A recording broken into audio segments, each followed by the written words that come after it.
I must say the Groot Omroepkoor has always been one of my favorite choirs, and that I am now the chief conductor of the Groot Omroepkoor. It's something that makes me very, very happy. And I mean, there are no two questions about that. That the choir belongs to the elite of choral singing in the world. Because I already knew the choir from recordings, and the warmth of the sound has always impressed me much. And it's a very, very, very specific sound, and which you don't find with other choirs. It's very, very typical of this choir. Talking about the warmth of the sound, you see, you can have sounds which are vocally at a level which are clean, and I think that the word in Dutch would be zuiver.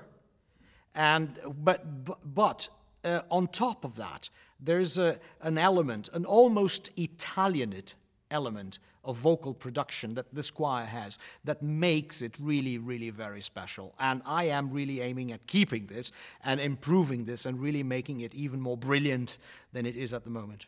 I might be considered one of the examples of non-specialist working.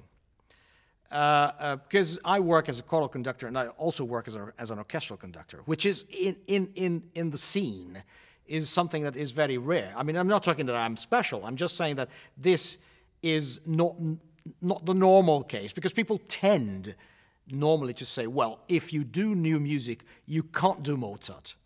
If you do Wagner, you can't do John Adams.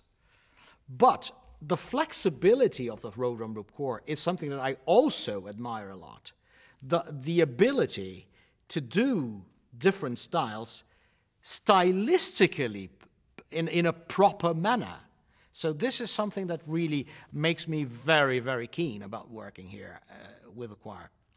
And if you ask me how it is possible, well, I think that the quality of the singers is a very, very important point. The flexibility, the vocal flexibility, to be able to sing, for instance, non-vibrato when we do early music, when we do even Bach, for instance, and to bring the voice to a point where it can sing high romantic repertoire like Meistersinger, Wagner, and then being able to use these technical abilities in order to achieve and to make modern repertoire.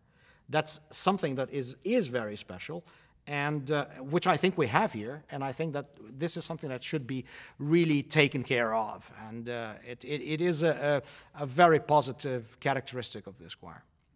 This profession has many musical aspects to that, which you can learn at a high school, at an academy, a conservatory, or whatever.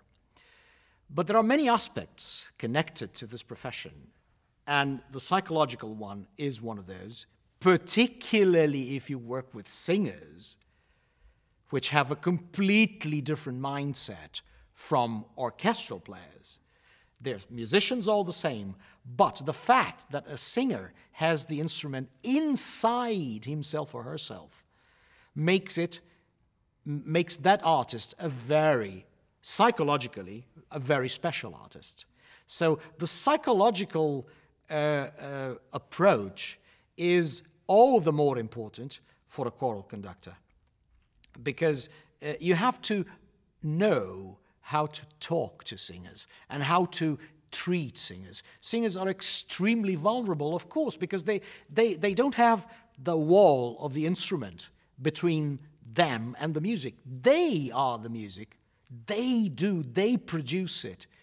And that's why I have a great admiration for what they do, and that's why as I said, I work as an orchestral conductor, but I can't do my orchestral repertoire if I don't work with voices, because the vocal work is so important. It's so unique. We always leave the concert hall with a feeling, well, that was good, but it could be better, and that's what makes us really interested in what we do. because we always see something that can be done better. We always hear, we are activating our fantasies in a way that we can always see a way ahead. And that's why music is so important to me, and I think that it remains a very important art for everybody, not only for musicians but also for non-musicians, because it trains your fantasy, it demands your fantasy. And fantasy is something that, particularly in times of crisis, can be very, very important.